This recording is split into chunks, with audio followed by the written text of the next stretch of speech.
আমাদের প্রধানমন্ত্রী এই বিষয়ে অত্যন্ত আগ্রহী। তিনি প্রতিদিনই এই বিষয়কে নিয়ে আলোচনা করছেন, কথা বলছেন।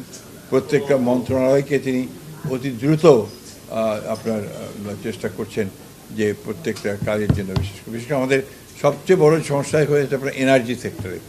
এনার্জি সেক্টরে আপনারা সবাই জানেন যে আমরা রিনিউয়েবল এনার্জির দিকে আমরা যাওয়ার চেষ্টা করছি।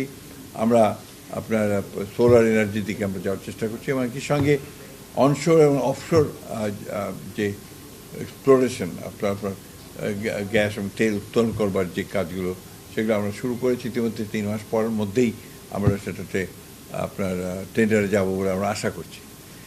আমরা সবাই জানি যে আমাদের মতো একটা দেশে এখানে উইথ হিউজ পপুলেশন, এখানে দ্রুত আমাদেরকে এগিয়ে যেতে হবে অর্থনৈতিক উন্নয়নের দিকে।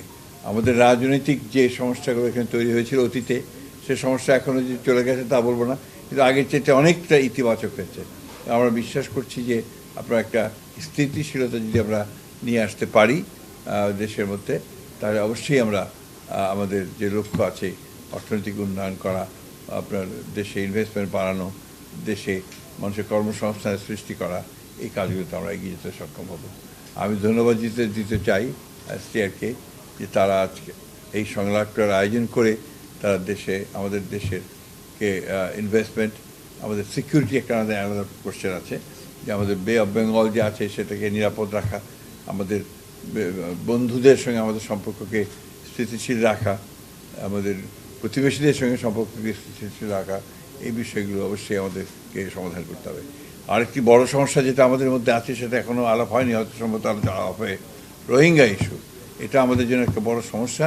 এই সমস্যাটা আমরা সমাধান করতে চাই এবং আমি STR-কে ধন্যবাদ দিতে চাই যে তারা তাদের অর্গানাইজেশনের তরফ থেকে এই সংলাপটা শুরু করিয়েছে।